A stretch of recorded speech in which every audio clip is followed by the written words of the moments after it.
Today stock பஞ்ச்ல நம்ம பார்க்க போற ஸ்டாக் த கிங் ஆஃப் கமாடிட்டின்னு அழைக்கப்படுற தங்கம். கமாடிட்டி சந்தையின் சாம்ராஜ்யத்தின் நிலையான ராஜா. நான் சாதாரண மெட்டல் இல்ல, நான் வேல்யூவோட சிம்பல்.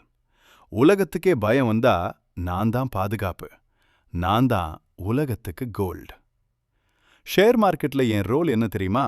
ஸ்டாக் மார்க்கெட் ஏறுனா எல்லாரும் ஷேர் வாங்குவாங்க. ஆனா மார்க்கெட் குலுங்க ஆரம்பிச்சா அனைவரும் ஓடுறது எங்க தெரியுமா? என்னிடம்தான்.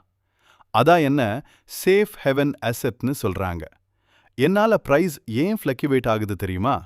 நான் ரேண்டமா மூவ் ஆக மாட்டேன். ஏன் பிரைஸ் பின்னாடி பெரிய கேமே இருக்கு. war/geopoliticsனு வந்தா நான் ராக்கெட். டாலர் வீக் ஆனா நான் ஸ்ட்ராங் ஆவேன். ஸ்டாக் மார்க்கெட் கிராஷ் ஆனா நான் தான் king. World bank interest rate குறைந்தா நான் மேல போவேன். இந்தியால கோல்டு டிமாண்ட் என்னன்னா, இந்தியாவை கோல்டுனா இமோஷன். வெட்டிங், ஃபெஸ்டிவல், சேவிங்ஸ் எல்லாமே தங்கத்துக்கு தான் முக்கியத்துவம். அதனால தான் இந்தியா வேர்ல்டுல டாப் கோல்டு கன்சியூமர்ஸ்ல ஒன்று. கோல்டு வர்சஸ் ஷேர் மார்க்கெட்னு எடுத்துக்கிட்டா, ஷேர் மார்க்கெட்னா ரிஸ்க் பிளஸ் கிரவுத், கோல்டுனா safety plus stability. Smart investor என்ன பண்ணுவாங்க தெரியுமா? ரெண்டையும் பேலன்ஸ் பண்ணுவாங்க.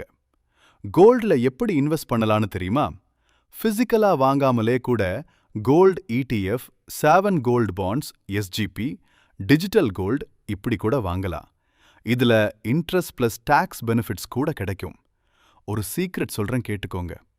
மார்க்கெட் கிராஷ் ஆகும்போது பீப்புள் பேனிக் ஆனா கோல்டு மட்டும் செலிப்ரேட் பண்ணும். இப்போ ஸ்டாக் பஞ்ச் என்னன்னா, ஷேர் மார்க்கெட்ல ப்ராஃபிட் பார்க்கறவங்க ஸ்மார்ட். ஆனா கோல்டு வேல்யூ புரிஞ்சவங்க தான் ரியல் இன்வெஸ்டர். இன்னும் இது போல பல மெட்டல்ஸ் மற்றும் ஷேர்ஸ் பத்தி அப்டேட் வேணுமா? மறக்காம சப்ஸ்கிரைப் மற்றும் லைக் பண்ணிட்டு எந்த ஷேர் வேணும்னு கமெண்ட் பண்ணுங்க.